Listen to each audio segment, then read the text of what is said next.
Euh, donc, merci à Digital Réunion pour cette proposition d'intervention que j'ai toujours plaisir à réaliser puisque nous avons mis en place depuis de nombreuses années de bonnes relations de partenariat pour apporter un peu d'input juridique face à la structuration de la filière TIC.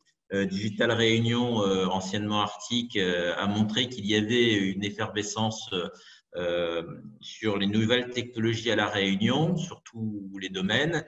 Et l'objet de mon intervention portera sur la dimension juridique qui accompagne nécessairement toute évolution technologique. Donc, juste deux mots sans trop m'étendre. Hein. Donc, je m'appelle Suleiman Omarji, je suis avocat pour le cabinet Fidal. Donc, avant, j'étais à la région pendant 15 ans. J'ai participé au projet d'aménagement numérique du territoire et notamment plusieurs projets avec Digital. Et donc, depuis, je suis chez Fidal et j'anime le département droit du numérique avec une équipe d'une bonne dizaine de spécialistes au niveau national sur ces questions-là. Moi, j'anime la dimension ultramarine, donc outre-mer.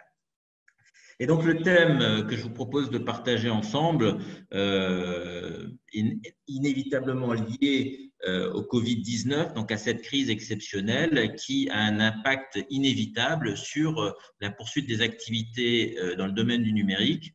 Donc, j'ai choisi d'intituler cette intervention « Impact du Covid-19 sur les contrats du numérique », histoire de rompre la solitude, certes, mais également histoire d'apporter des réponses concrètes à l'inquiétude de tous les acteurs du numérique, qu'ils soient dans le commerce électronique, qu'ils soient dans le développement informatique ou qu'ils soient dans le développement d'applications ou la maintenance informatique à distance. En guise d'introduction, j'aimerais quand même souligner que il y a une blague là qui circule et qui dit imaginez que ce que nous vivons aujourd'hui soit intervenu il y a 20 ans et qu'on soit coincé à la maison avec un bon vieux Nokia 3310 qui ne pète jamais et à côté de ça, et sans Netflix et sans aucun autre moyen de communication vers l'extérieur, sans webcam, sans Skype, sans Zoom, sans webinar, et qu'on doit faire face à cette situation de manière un peu plus rustique. C'est un élément supplémentaire à la déprime totale.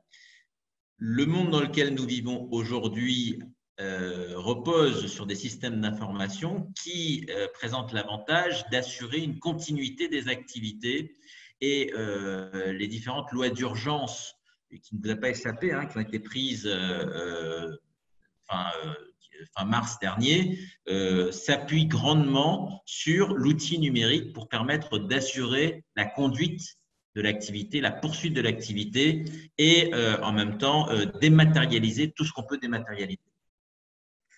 Il n'empêche que cette poursuite d'activité en mode confiné, avec maintenant une nouvelle dichotomie, c'est-à-dire est-ce que votre activité est essentielle, est-ce qu'elle n'est pas essentielle, avec le fait que si vous accueillez du public, si votre entreprise accueille du public, il va falloir se réajuster avec un nouvel équilibre juridique, j'ai envie de dire un nouvel ordre juridique depuis les lois d'urgence.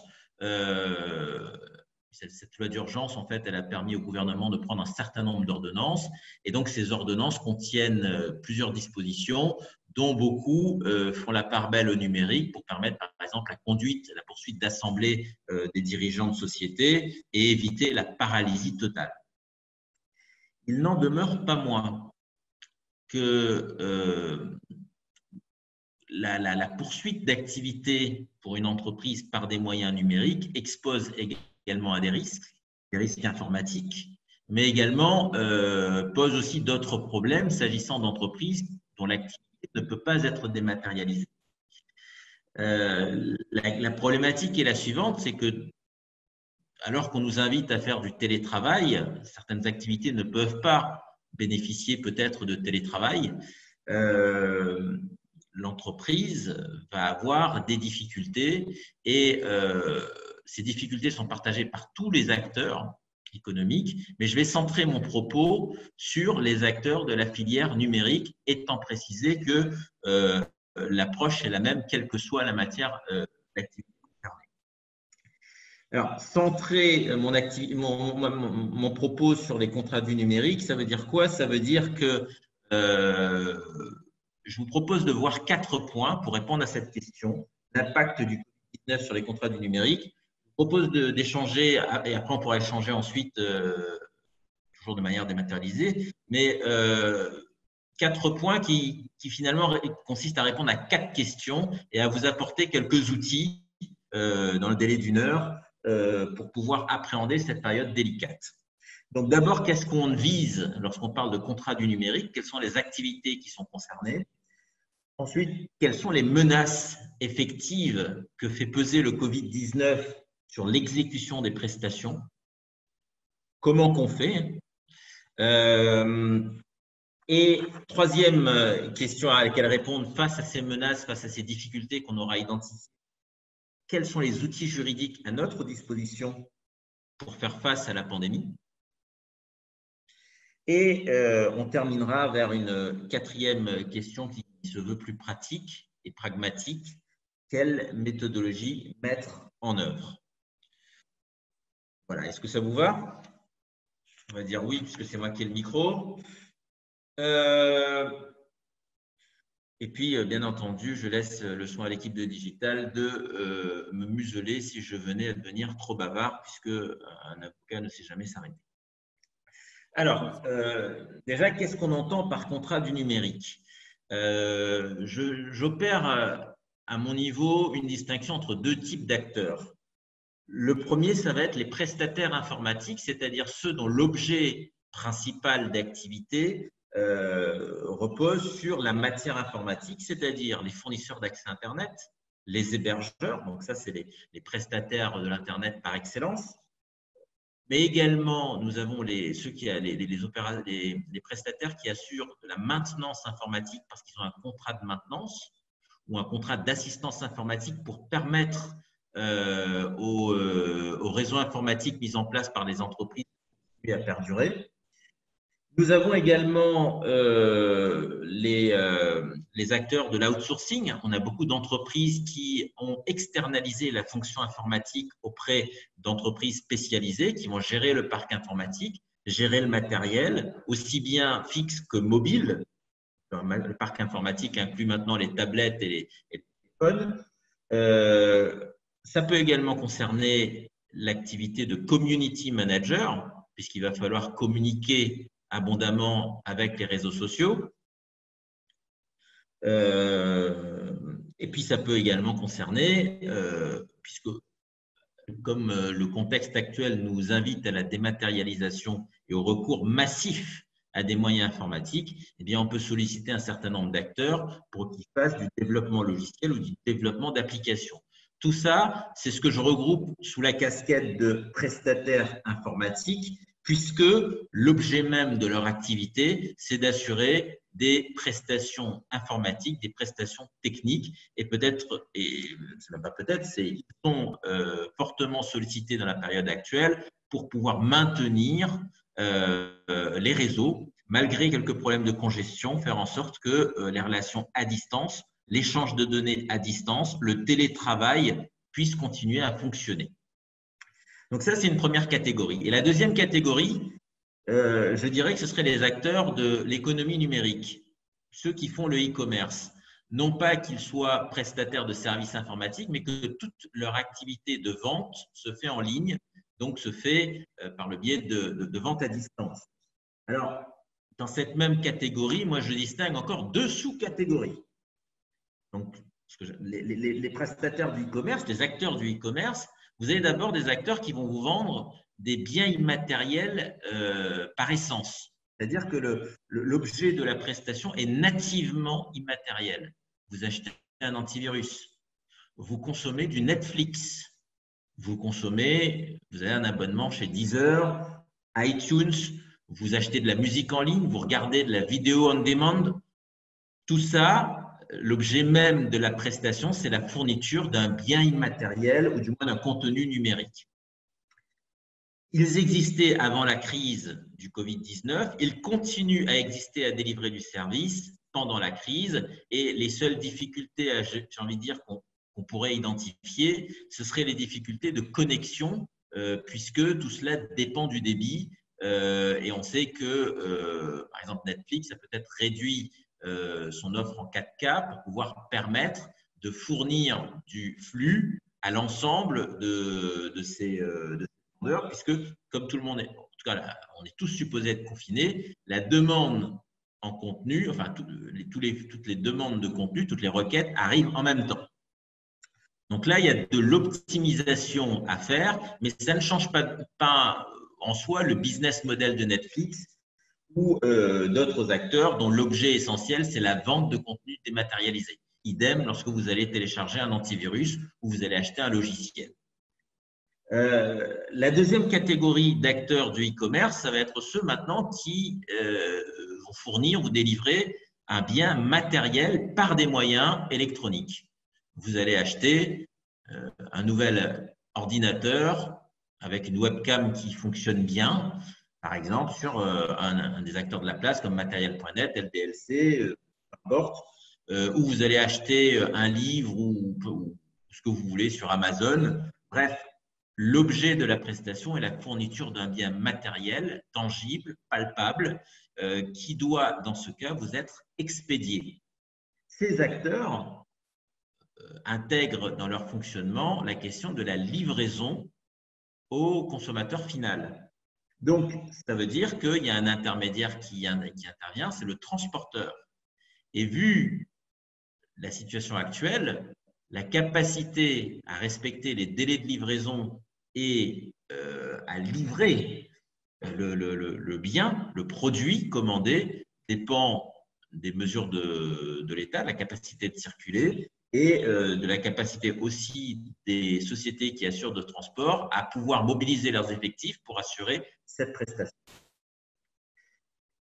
Donc, les contrats du numérique que je vise par mon propos concernent donc tous ces acteurs de l'Internet, soit qui se situent en amont, soit parce que ce sont des prestataires informatiques, soit que ce sont des acteurs qui vendent par des moyens électroniques. Et encore, quand je dis par des moyens électroniques, ça sous-entend que vous avez aussi des prestataires qui garantissent la transmission d'informations. Dans le cadre de ces contrats du numérique, je fais encore une dernière distinction, mais qui est utile puisque les contrats en dépendent. Est-ce que vous êtes en B2C, c'est-à-dire des business to consumer, professionnels à consommateur, et dans ce cas s'applique le droit de la consommation, avec des dispositions extrêmement protectrices pour le consommateur. Et dans un deuxième cas, est-ce que vous êtes entre professionnels, c'est le B2B. Et dans ce cas, a priori, pas d'application du droit de la consommation. Un petit point, quoique, si vous arrivez à démontrer que vous êtes non professionnel, il n'est pas exclu de pouvoir invoquer certaines dispositions protectrices du droit de la consommation. Mais on va garder l'idée que B2C, c'est droit de la conso, et B2B, par principe, il n'y a pas de droit de la consommation.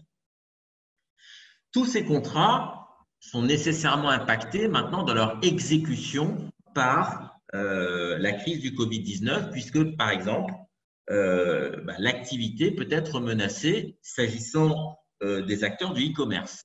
Comment poursuivre l'activité de livraison, de transport, alors que, par exemple, je vais avoir des problèmes d'approvisionnement. Je vais également avoir des problèmes de livraison au consommateur final. La question des délais sur lesquels le droit de la consommation est extrêmement scrupuleuse, rigoureuse, puisque si vous ne respectez pas les termes du contrat vis-à-vis d'un consommateur, la commande peut être annulée.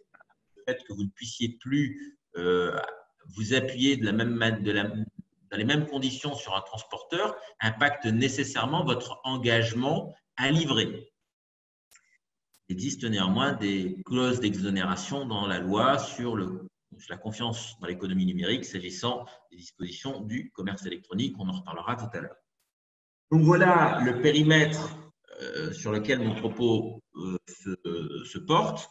Et je vous propose maintenant d'envisager ensemble, en fait, quelles sont les menaces qui peuvent peser sur ces fameux contrats. Donc, je l'ai déjà un peu évoqué, la menace essentielle, elle porte sur l'exécution des prestations Et le premier point, ça va être les difficultés de poursuite de l'activité. Ces difficultés vont être liées aux mesures que l'État a mises en place, les mesures de confinement. C'est quand même assez exceptionnel. C'est quand même exceptionnel qu'on nous dise que par principe, on reste chez soi, que par principe, l'activité, si on peut la faire en télétravail, on la fait en télétravail, de se voir et on respecte la distanciation sociale. On est dans un contexte inédit. Et finalement, il y a une question à se poser, c'est est-ce que c'est la crise, est-ce que c'est le Covid lui-même en tant que virus qu'il faut identifier comme cause freinant l'exécution des prestations, ou est-ce que c'est pas au contraire les mesures prises sur la base de la pandémie par le gouvernement?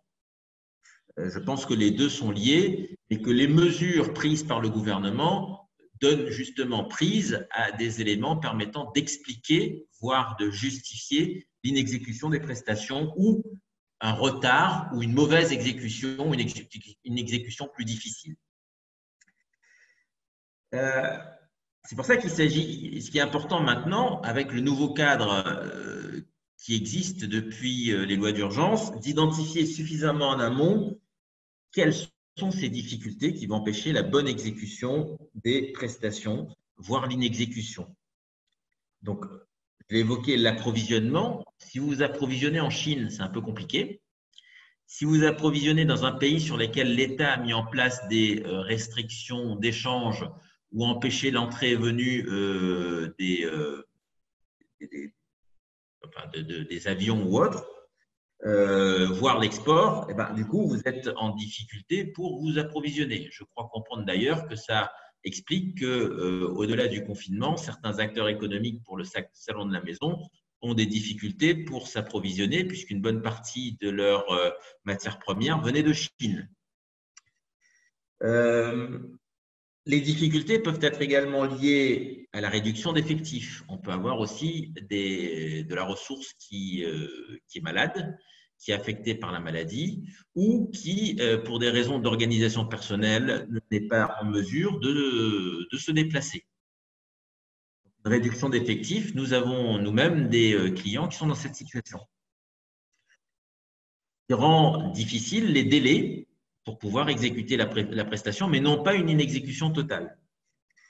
On a ensuite des difficultés qui sont dues, comme je l'expliquais tout à l'heure, dans la livraison, puisque le transporteur qui est notre prestataire, si on est un acteur de e-commerce, n'est pas en mesure de réaliser la mission dans les délais. Ces difficultés sont à plusieurs niveaux. Je reviens sur la réduction d'effectifs. Lorsque vous êtes, par exemple, dans le cas d'une maintenance informatique, dans le cas d'une assistance, d'un accompagnement, et que votre personnel ne peut pas se déplacer pour venir assurer cette fonction, vous n'avez plus la même force de frappe pour pouvoir aider plusieurs entreprises à la fois. Ça peut se traduire ensuite par des carences dans l'exécution de la prestation. Et là aussi, c'est des points qu'il faut identifier et anticiper dans le cadre d'un dialogue avec votre co-contractant. Il s'agit aussi d'identifier, maintenant qu'on a fait un petit tour d'horizon de quelques situations qui peuvent survenir, des mesures qu'on peut mettre en place pour assurer malgré tout, bon an, mal an, cette exécution. Est-ce qu'il faut que je me réorganise? Est-ce qu'il faut que je me réapprovisionne? Est-ce qu'il faut que je protège mes salariés s'ils sont au contact du public? Et là, la réponse, elle est oui, puisque l'employeur doit assurer la sécurité des salariés dans l'exercice de ses missions. Et tout ça, la réponse à ces questions, la réorganisation qui doit être mise en place, la protection du salarié, le réapprovisionnement éventuel, eh ben, c'est pour quel coût supplémentaire? Combien ça va coûter? Donc ça, c'est un deuxième point important à mesurer.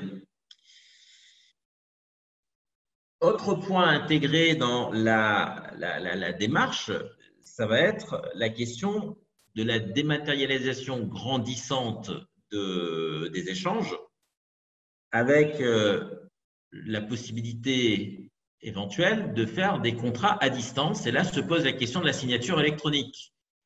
Je sais par exemple que mon comparse Daniel, pendant quelques années, avait abondamment travaillé sur ce dossier. La signature électronique versus la signature numérique.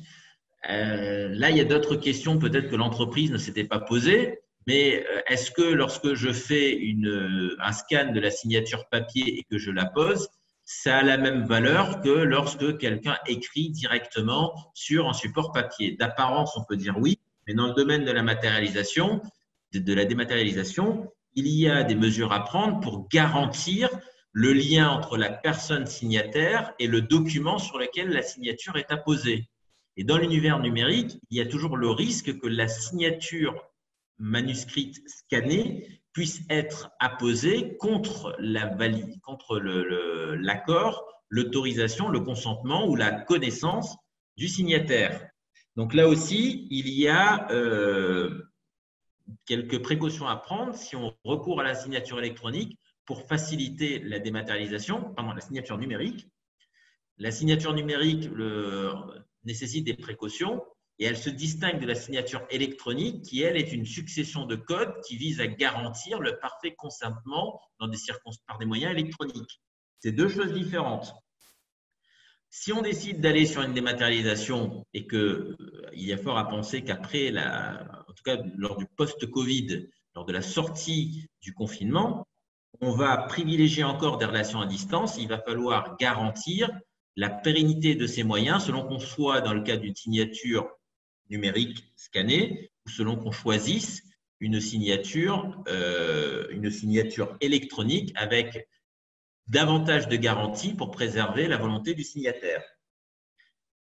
Et puis tout ça, c'est aussi lié à ce qu'on appelle l'archivage électronique, c'est-à-dire que ces écrits qui vont être passés par des moyens numériques ou électroniques, il va falloir les conserver. Alors, on connaît déjà, il y a beaucoup de choses qui sont déjà faites et dites sur la signature électronique, sur l'archivage électronique, sur la signature numérique.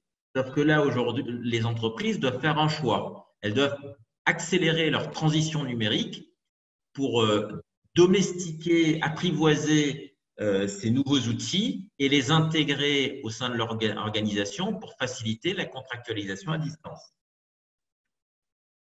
Ça fait partie, encore une fois, des éléments à prendre en compte pour surmonter les difficultés pour poursuivre l'activité commerciale.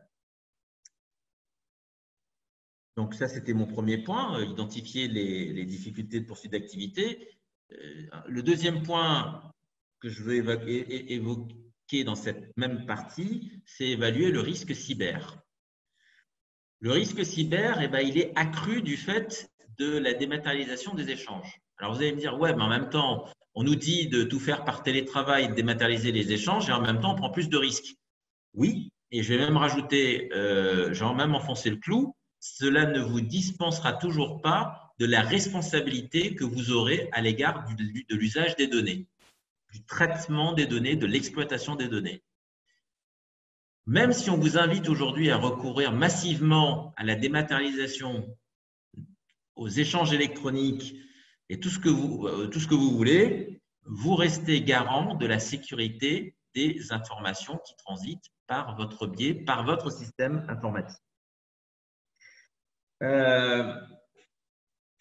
Et justement, donc ce recours massif à la démat se traduit par une transmission importante de nombreuses informations par des moyens informatiques. Donc, actuellement, le risque de piratage informatique est réel et ce risque, il se traduit par, on le sait, on a de plus en plus d'attaques, puisqu'on va essayer je vais dire en créole, de couillonner les acteurs de l'entreprise, les salariés, l'employeur. On va essayer de le couillonner soit par des méthodes connues comme le phishing, soit par les failles de sécurité qu'on va pouvoir identifier pour s'insérer dans la brèche de l'entreprise, par une backdoor ou autre porte dérobée. On va rentrer dans le système informatique de l'entreprise si il est dématérialisé ou par un truc tout bête. Vous avez une adresse mail qui a un mot de passe très bête qui correspond à votre date de naissance ou là, par exemple, aujourd'hui, j'ai eu quelqu'un qui a mis comme mot de passe son nom, prénom. C'est bête, mais voilà, il y a des robots aujourd'hui qui sont capables d'identifier très vite, de casser des sécurités. Donc, si on n'a pas mis en place une véritable politique de sécurité, voire des moyens importants pour pouvoir se protéger face aux attaques informatiques, on peut laisser la porte ouverte à un pirate qui va s'engouffrer, regarder vos données, voir toutes les effacer ou faire ce qu'on appelle du rançongiciel, c'est-à-dire un logiciel qui va prendre en otage vos données et vous demander de payer une rançon pour pouvoir retrouver l'accès à vos données. Dans la majorité des cas, les pirates arrivent à s'engouffrer parce que soit le logiciel utilisé n'est pas mis à jour, on n'a pas mis de pare-feu, on n'a pas mis à jour les logiciels de sécurité informatique. Et donc, comme on ne l'a pas fait, on n'a pas mis les dernières versions, il y a des bugs, il y a des petites failles et ce sont ces failles qui permettent aux pirates de s'engouffrer dans le système, de se créer un profil d'administrateur et lorsqu'il est administrateur, il a tous les droits. Ou souvent, c'est parce que les mots de passe sont vraiment très faibles et ils sont faciles à pirater. Ce risque aussi porte aussi sur la lucidité des salariés. C'est-à-dire que les salariés peuvent être sensibles à des escroqueries type arnaque au président. On va appeler le patron, ou du moins une personne proche du patron, et on va essayer de le convaincre de réaliser une action qui va être très simple, c'est faire un virement de 100 000 euros ou de 200 000 euros ou de 50 000 euros, se faisant passer pour étant le patron, et on va visiblement cibler les gestionnaires comptables ou les personnes qui sont proches de la manipulation qui permet de transmettre de l'argent. Donc là aussi, il y a une recrudescence il y a une augmentation de ces pratiques. Et puis, on a autre chose encore qui se passe, c'est ce qu'on appelle les stratégies d'influence, puisque aujourd'hui, chacun fait de la propagande pour pouvoir rassurer ses partenaires et faire ce qu'on appelle le « c'est pas moi, c'est lui », c'est-à-dire incriminer son concurrent pour apparaître comme étant quelqu'un de fiable. Ça passe donc par beaucoup de pression, voire de fake news, de fausses informations qui vont pulluler et parfois j'ai envie de dire, de trolling, de pratiques qui cherchent à jeter le discrédit sur un acteur économique. Et à côté des différentes cyberattaques qui peuvent avoir lieu, la réputation électronique de l'entreprise doit également il faut faire attention à cette réputation électronique, puisque si pendant cette période-là, on rencontre un client ou des clients rencontrent beaucoup de difficultés, ils ne vont pas hésiter à salir la réputation électronique de l'entreprise. Et là, ça va peut-être justement traduire une perte de confiance qui sera très difficile à récupérer, à reconstruire. Face à ces risques que je viens de lister, le dénominateur commun, c'est la perte, voire le vol de données. Et je rappelle que l'entreprise, même en période de confinement, même en période exceptionnelle, reste responsable des données qu'il manipule, que ce soit dans le cadre de l'exécution d'un contrat, que ce soit dans le cadre d'une prise de contact en dehors de tout contrat. Donc, face à tout cela, il faut se poser la question de quelles mesures ont été prises. Est-ce qu'il y a une transmission sécurisée des informations? Est-ce que vous avez encadré, vous avez mis en place des solutions informatiques qui permettent de sécuriser au maximum l'échange d'informations entre les employés, entre le chef d'entreprise et ses collaborateurs?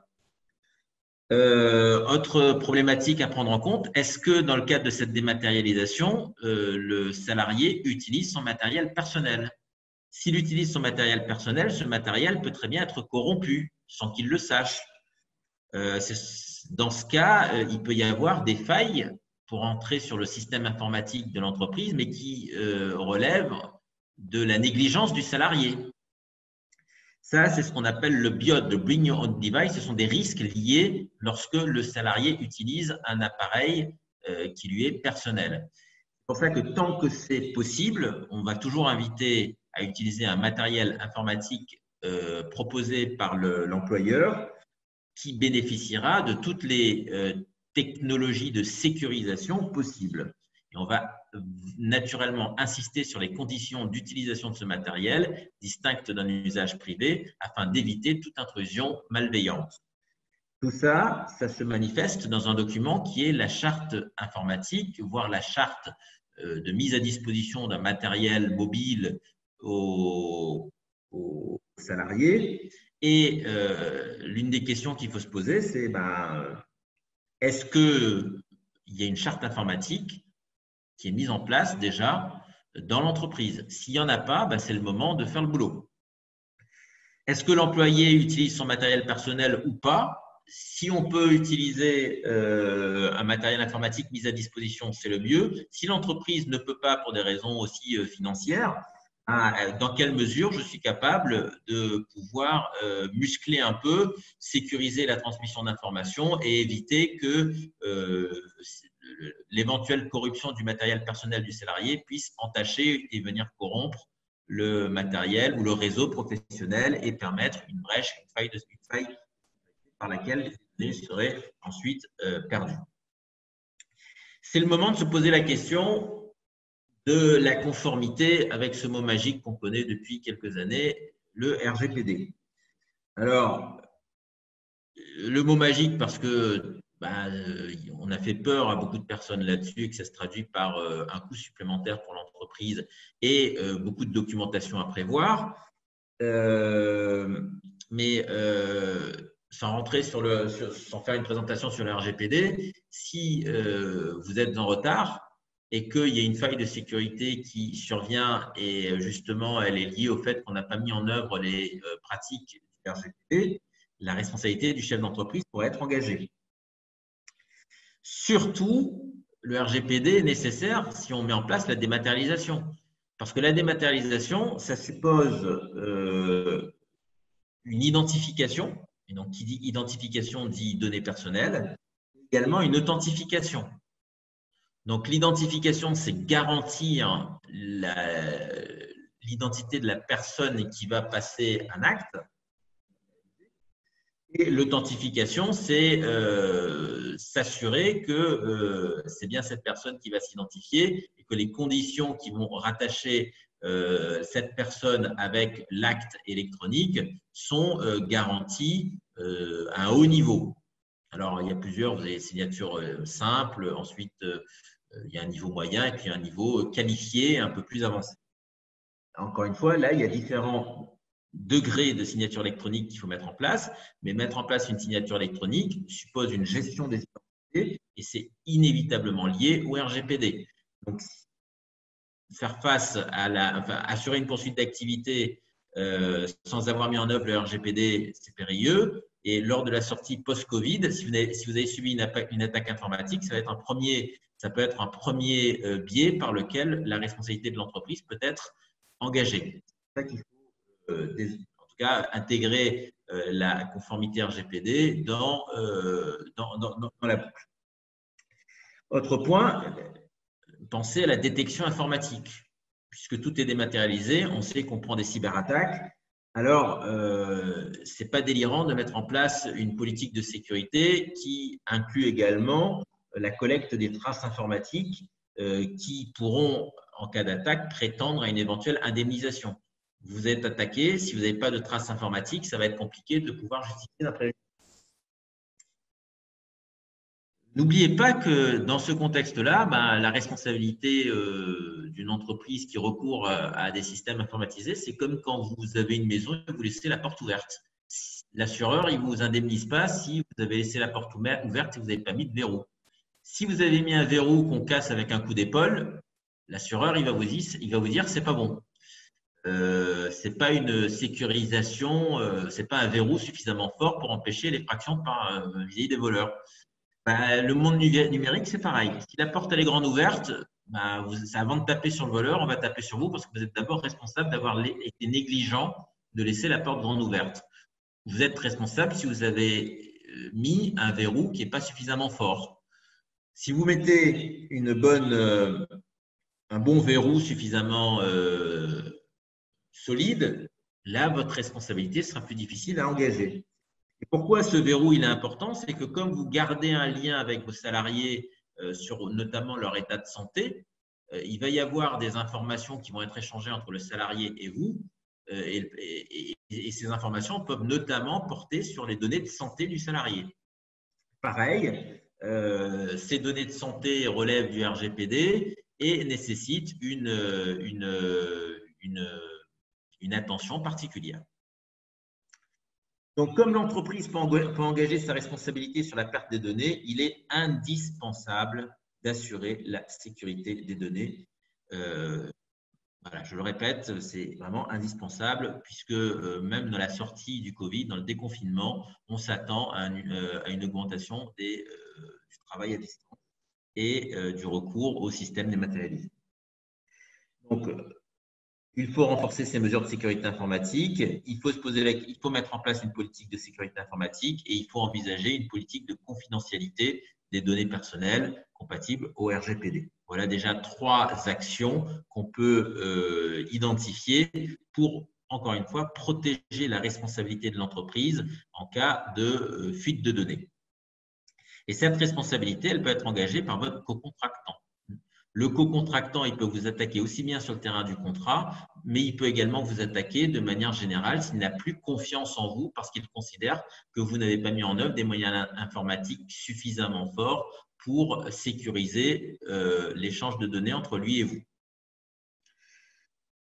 J'en viens donc maintenant à la 3e partie.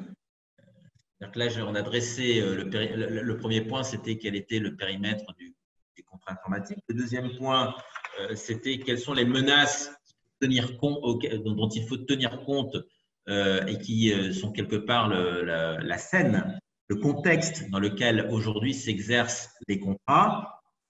Maintenant, on a déjà identifié quelques difficultés. Voyons quels sont les outils à mettre en place pour faire face aux éventuelles difficultés contractuelles et des difficultés qui, encore une fois, sont liées au Covid-19, plus précisément aux mesures prises par le gouvernement pour faire face au Covid-19. Alors, encore une fois, ça passe par l'identification de ces difficultés.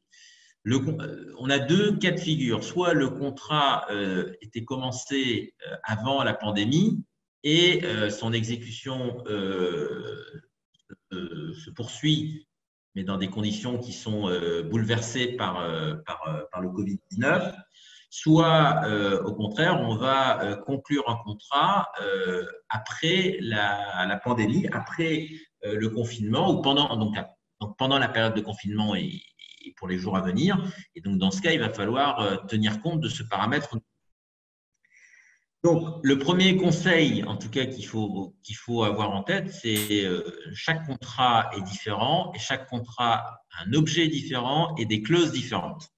Donc, la première des choses, c'est lire son contrat et identifier si dans les différentes clauses, on n'a pas des dispositions qui visent à encadrer la poursuite des relations si on a des difficultés. Ça peut être des clauses qui portent sur la force majeure, par exemple. On peut avoir des contrats qui disent bon, la force, ça sera considéré comme force majeure, etc., etc. Donc, il faut voir ce qui est prévu. Et si ce n'est pas prévu, s'il n'y a rien de prévu, alors c'est le droit général qui va s'appliquer. Alors, là-dessus, j'ai 2 points importants à partager avec vous. Le premier, ça va être l'application du droit des contrats. Et le deuxième, ça va être les mesures qui ont été prises au titre des lois d'urgence. Et en dernier point, on verra comment gérer les éventuels différends. Donc, s'agissant de l'application du droit des contrats, vous avez tous entendu parler de la force majeure. On va invoquer la force majeure à U et Asia. Sauf que la force majeure, ce n'est pas aussi évident que ça. C'est facile à le brandir, mais sa mise en œuvre n'est pas si évidente que ça. Alors, pour rappel, la force majeure, ça suppose 3 éléments qui rendent impossible l'exécution du contrat. Ces 3 éléments, c'est un événement qui est extérieur aux parties. Alors là, la crise, la pandémie, c'est extérieur aux parties, ça c'est évident. Les mesures de confinement décidées par l'État, c'est extérieur aux parties, ça c'est sûr. Donc, ce premier cas, il ne pose pas vraiment de problème. Ce premier point. La deuxième condition, c'est l'imprévisibilité. Là, il faut déjà commencer à être vigilant. L'imprévisibilité, ça veut dire qu'on ne pouvait pas prévoir qu'un jour le gouvernement prononcerait des mesures de confinement si on applique au Covid-19. Ou on ne pouvait pas prévoir qu'il y aurait une pandémie qui pourrait conduire des différents États à fermer leurs frontières. Plus vous vous rapprochez de la date du confinement, plus l'appréciation de l'imprévisibilité varie. Donc, il faut être véritablement très vigilant sur l'événement auquel vous rattachez la force majeure, soit que vous preniez pour événement la crise sanitaire elle-même, ou soit que vous attachiez, et je pense que c'est surtout comme ça qu'il faut faire le lien avec la crise, aux mesures prononcées par le gouvernement comme étant peut-être potentiellement constitutives de force majeure. Mais plus vous êtes en amont, plus vous ne pouviez pas le prévoir, plus vous êtes proche des mesures du gouvernement, plus c'est délicat. Plus c'est délicat de dire que vous ne l'aviez pas prévu. Troisième point, c'est l'irrésistibilité, c'est-à-dire qu'on ne peut rien faire contre. Alors là, encore une fois, il y a beaucoup de prudence encore à avoir sur ça, puisque on va quand même regarder tous les moyens mis à votre disposition pour pouvoir démontrer que vous n'êtes pas en mesure d'exécuter votre obligation. Donc, ça fait 3 éléments qui vont être passés au crible, donc que vous devez démontrer pouvoir vous prévaloir de la force majeure, mais on va tout de suite casser l'enthousiasme puisque la force majeure, elle est très difficilement admise par les tribunaux. Elle n'a pas été admise dans d'autres cas d'épidémie, la dengue, le chikungunya.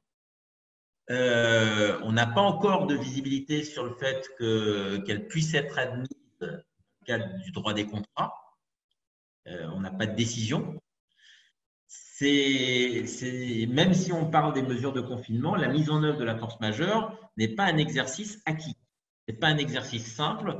Et la force majeure ne peut pas être invoquée. En tout cas, c'est très difficile d'invoquer la force majeure pour s'exonérer d'une obligation de payer une somme d'argent. En clair, c'est difficile de dire non, mais il y a le Covid-19, c'est pour ça que je ne vous paye pas. Ça, voilà, il y a de la jurisprudence très rigoureuse sur ce point. D'où la question, en fait, c'est-à-dire que dans la démarche à aborder, à mettre en œuvre l'évaluation de la force majeure, c'est d'évaluer l'impossibilité d'exécution. Est-ce que cette impossibilité, elle est temporaire ou est-ce qu'au contraire, c'est un empêchement définitif? Si c'est un empêchement temporaire, la force majeure va par exemple permettre de suspendre l'exécution du contrat, pas forcément le résilier. Et dès que la situation redeviendra à la normale, le contrat pourra reprendre ses droits et continuer et poursuivre normalement.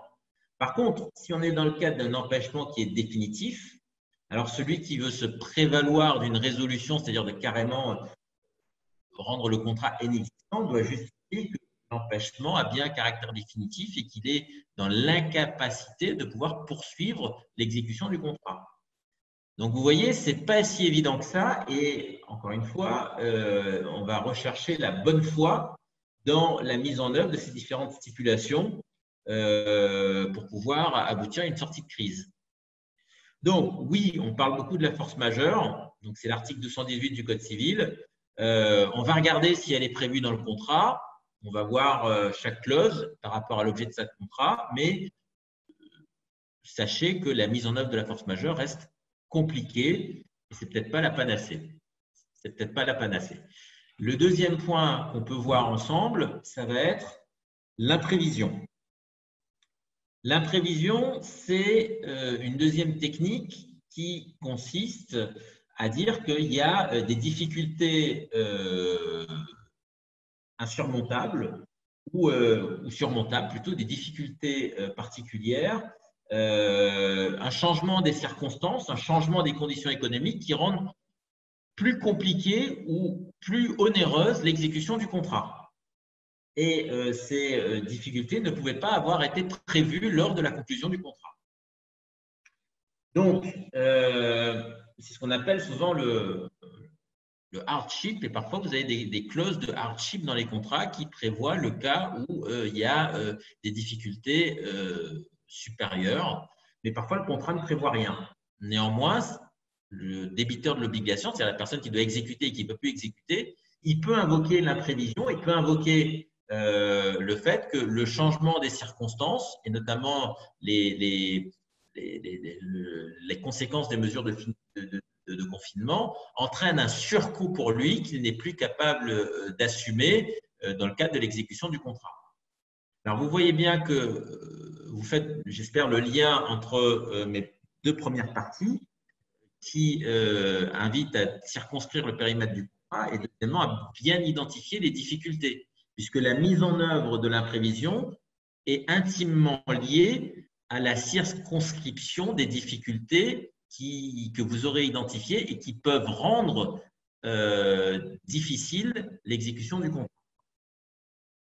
Donc là, il y a une analyse au cas par cas. Et pareil, il faut démontrer une bonne foi. Et donc, cette bonne foi, elle se constitue au fur et à mesure, elle se documente. Et l'objectif de l'imprévision, c'est d'aboutir à une renégociation du contrat. Alors, soit une renégociation amiable, parce que, bon, avec votre interlocuteur, votre co-contractant, bon, vous arrivez à trouver une voie médiane qui préserve le contrat, qui permet d'assurer sa survie. Soit, finalement, vous décidez de prononcer la résolution du contrat et vous décidez ensemble, conjointement, de dire bon, OK, on tient compte de ces conditions. Il n'y a plus d'intérêt aussi pour chaque partie d'en assurer l'exécution et on convient ensemble de mettre fin au contrat. Soit au contraire, on ne s'entend pas. Et si on ne s'entend pas, eh ben, on va devoir aller devant le juge pour faire trancher la difficulté. On appelle la révision judiciaire. Dans tous les cas, pareil, en fonction de la difficulté, il va falloir évaluer si on fait appel à l'imprévision ou à la force majeure. Et un autre troisième cas, troisième technique, troisième outil qu'on peut ensuite invoquer après la force majeure et l'imprévision, c'est ce qu'on appelle l'exception d'inexécution. Les bons étudiants en droit qui ont fait une deuxième année en droit des contrats connaissent l'exception d'inexécution. Classique, c'est mon co-contractant n'assume pas ses obligations. Genre, je dis n'importe quoi, voilà, il me fournit pas le journal, je ne paye pas l'abonnement. Il ne me fournit pas la prestation informatique, c'est-à-dire il ne me délivre pas la tablette ou il ne me délivre pas le service. Netflix est indisponible pendant un mois, 15 jours, ou un mois, je ne paye pas l'abonnement puisque je ne vais pas payer pour un service qui n'est pas délivré. Donc, dans chaque contrat, il y a des obligations pour le créancier et le débiteur, pour les parties. On va voir quelle est l'obligation qui n'est pas exécutée et s'appuyer sur cette inexécution d'une des parties pour ne pas exécuter notre propre obligation. Donc, là encore, l'exception d'inexécution, elle est prévue par le Code civil. Elle s'applique lorsque donc l'un des co-contractants refuse d'exécuter une obligation qui est exigible. Elle doit être suffisamment grave. C'est pas donc là, encore une fois, il y a un critère de gravité à démontrer et tout cela doit être lié par le même contrat. Donc, les conséquences, ça va être donc la suspension de l'exécution de l'obligation de celui qui l'invoque, si le contrat, mais le contrat va perdurer. La conséquence, c'est aussi, et là c'est intéressant, c'est de faire échec à toutes les mesures d'exécution forcée qui peuvent être menées contre le débiteur. En clair, si le débiteur se fait attaquer, il va dire mais tu ne peux pas m'attaquer parce que toi, tu n'as pas rempli ta part du contrat. Donc, ça va paralyser ces mesures. Donc là, on vient de voir trois techniques qui figurent dans le droit des contrats et encore une fois, trois techniques qui supposent la démonstration d'une bonne foi. En plus du Code civil, je voudrais partager avec vous ce que une ordonnance prise sur la loi d'urgence a prévu. Donc, c'est l'ordonnance du 25 mars 2020. C'est l'ordonnance 2020-306 du 25 mars 2020. Elle prévoit un encadrement juridique qui permet de paralyser pendant une période juridiquement protégée. Enfin, dire autrement, peut-être, je vais essayer de. En gros, ça veut dire que pendant une période juridiquement protégée, une période qui est liée au confinement, ça va paralyser les actions de sanction de l'inexécution du débiteur. Donc, si vous n'avez pas exécuté votre obligation pendant la période du confinement, et ben, pendant cette période-là, on ne peut pas, on va dire, on va paralyser les mesures pour vous forcer à vous exécuter. Ça vise par exemple les astreintes, les clauses pénales, les clauses qui prévoient une déchéance, etc. Et ces clauses sont suspendues, mais elles retrouveront leur effet 1 mois après la fin de l'état d'urgence. Donc, on est juste sur une suspension des mesures coercitives, des mesures qui sont supposées vous contraindre à exécuter le contrat. Donc, ça, c'est plutôt une bonne nouvelle, mais quelque part, il y a un envers du décor, c'est que d'une certaine manière, on peut se poser la question si on n'invite pas à l'inexécution contractuelle. Le deuxième point, ça va être d'encadrer la résiliation ou le renouvellement d'un contrat, par exemple la tacite reconduction. En clair, la loi suspend ces dispositions-là qui retrouveront effet dans un délai de 2 mois après la fin de l'état d'urgence. L'objectif, là, encore une fois, c'est, on va dire, d'atténuer au maximum les conséquences du confinement qui peuvent être négatives, voire désastreuses dans l'exécution du contrat et chaque entreprise peut être en difficulté pour pouvoir s'organiser. Donc, on laisse à chacun, on va dire, un délai de 2 mois, le temps que les choses retrouvent leur équilibre.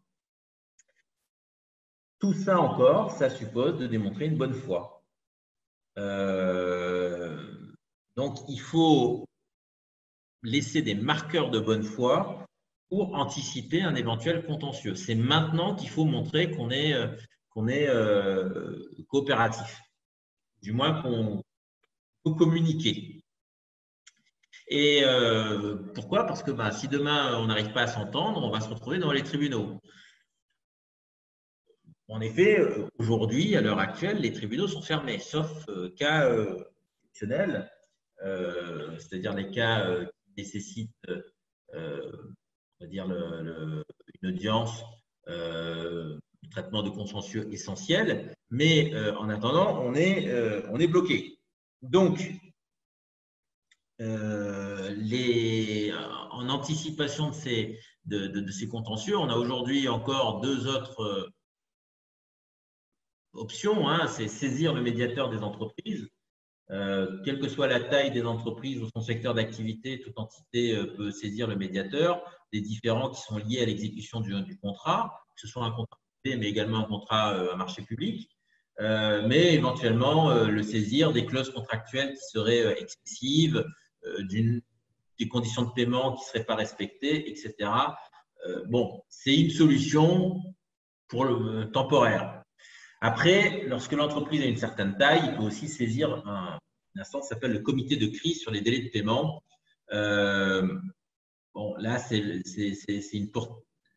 la mesure a une portée limitée. C'est surtout pour les entreprises qui ont des difficultés importantes, supérieures à 1,5 milliard d'euros. Donc, en clair, aujourd'hui, les contentieux, mis à part la voix, je pense, du médiateur des entreprises, ils vont renaître, ils vont être portés après la période Covid. Donc, si on a véritablement des difficultés et un dialogue qui est rompu avec le contractant, il va falloir profiter de ce temps pour caractériser votre bonne foi, quelle que soit la technique juridique que vous allez employer, montrer que vous êtes aussi avenant, c'est-à-dire que vous allez proposer des solutions et faire constater que toutes ces solutions ont échoué. Autre point que je voudrais signaler, c'est pour les contrats à venir. Là, mon propos, il a porté sur les contrats qui ont commencé avant la période de confinement et qui se déroulent pendant la période de confinement. On avait discuté, mais maintenant, pendant la période de confinement, voire au-delà de la période de confinement, les contrats que vous signerez, eh ben, on nous a bien dit que tout ne sera plus jamais comme avant. Ben, a fortiori, tout, ça inclut les contrats. Les contrats, les futurs contrats, devront tenir compte de la pandémie actuelle et des mesures qui ont été prises et tirer aussi des leçons de, de l'incapacité éventuelle qu'on rencontre aujourd'hui pour mener à bien une mission ou du surcoût éventuel que cela engendre. Très clairement, ce sera plus difficile d'invoquer la force majeure ou l'imprévision pour un contrat qui sera conclu à partir de maintenant, voire au-delà du confinement. On ne pourra pas dire on n'était pas au courant.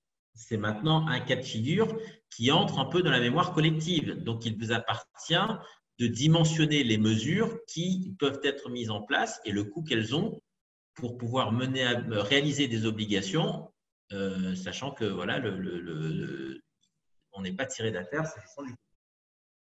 J'en viens donc à ma dernière partie et la fin de mon intervention. Il s'agit de se poser la question, maintenant, une fois qu'on a dit tout ça, vous voyez que c'est quand même assez complexe, ça peut paraître nébuleux, alors comment faire? Quelle est la méthodologie à mettre en place? Alors, moi je pense que de manière générale, il y a deux mots qu'il faut garder, deux mots clés, c'est pragmatisme et bonne foi. Pragmatisme, eh ben, c'est pas faire la politique de l'autruche, pas faire la politique de l'autruche et se voiler la face et ne pas voir les difficultés, c'est véritablement les identifier. La bonne foi, eh ben, c'est la caractériser à chaque fois pour permettre la poursuite du contrat. Montrer qu'on fait tout pour en assurer la survie. Et si on ne peut pas, c'est la dernière extrémité où on sollicite les techniques que j'ai partagées avec vous. Cette méthodologie, finalement, elle repose sur 3 points. Ça va être 4 points, pardon. Ça va être d'abord l'identification des difficultés, donc par un état des lieux, par un audit. On va isoler chaque difficulté et analyser chaque contrat et toutes les clauses qui sont contenues dedans. Une fois qu'on a fait cet audit, une fois qu'on a identifié les difficultés, on va, deuxième point, définir une stratégie de crise. On va faire un plan de crise avec donc les différents leviers qu'on peut mettre en place. Des leviers qui permettent aussi de réduire la voilure pour l'entreprise, puisqu'il faut survivre, il faut réduire les frais, réduire les coûts, identifier les contrats sur lesquels on va peut-être réduire les quantités, réajuster. Donc, tout ça, ça s'inscrit dans le plan de crise. Le troisième point qui est inclus dans le plan de crise également, mais j'en fais un point autonome, c'est ce que j'appelle mettre en place des gestes barrières numériques pour faire face aux risques cyber. Les gestes barrières numériques, ça va être toutes les mesures de sécurité, de sécurisation pour permettre à l'activité de perdurer, de prospérer en sachant que nous avons des menaces dématérialisées qui sévissent. Et du coup, le dernier point, ça va être mettre en œuvre le plan de crise. Et lorsqu'on va mettre en œuvre ce plan de crise, ça va être communiquer, engager la communication avec le co-contractant, organiser sa bonne foi, envisager des solutions contractuelles. Ça peut être un avenant au contrat, ça peut être une renégociation. Et si on n'arrive pas à s'entendre, en dernier lieu, mais vraiment en dernier lieu, envisager le contentieux, envisager une résolution judiciaire. Et si on sait qu'on va aller sur une résolution judiciaire, il faut dès à présent organiser la voie précontentieuse. La bonne foi est omniprésente. Donc, si demain on demande à un juge de trancher le litige, il va falloir documenter au maximum les éléments qui caractérisent cette bonne foi. Bon, c'est pour ça que tout le monde vous dira de vous faire accompagner pour pouvoir mettre au maximum les chances de votre côté. Voilà, j'espère que j'en ai fini avec mon propos. J'espère que cette intervention aura permis d'éclaircir certains points sur les contrats du numérique et qu'elle a su répondre à vos attentes.